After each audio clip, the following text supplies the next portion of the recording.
యేసు 40 రోజుల ఉపవాసం. మత్తయి సువార్త 4వ అధ్యాయం పొడుటు నుండి 11 వచనాల ఆధారంగా. యేసు బాప్తిస్మం తరువాత పరిశుద్ధాత్మ ఆయనను ఎడారిలోకి తీసుకెళ్ళింది.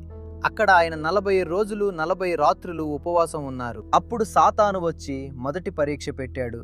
నీవు దేవుని కుమారుడివైతే ఈ రాళ్లను రొట్టెలుగా మార్చమని చెప్పాడు.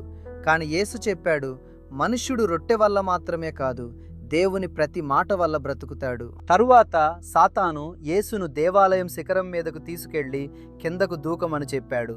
యేసు సమాధానమిచ్చాడు, నీ దేవుడైన ప్రభువును పరీక్షించకూడదు. చివరగా సాతాను ఒక ఎత్తైన కొండ మీద నుండి ప్రపంచంలోని అన్ని రాజ్యాలను చూపించి నాకు మ్రొక్కితే ఇవన్నీ ఇస్తానని చెప్పాడు. యేసు గట్టిగా చెప్పాడు, సాతానా, నా దగ్గర నుండి వెళ్ళిపో, నీ దేవుడైన ప్రభువునే ఆరాధించాలి. అప్పుడు సాతాను వెళ్ళిపోయాడు. దేవదూతలు వచ్చి యేసుకు సేవ చేశారు. పరీక్షలలో దేవుని వాక్యం మన ఆయుధం.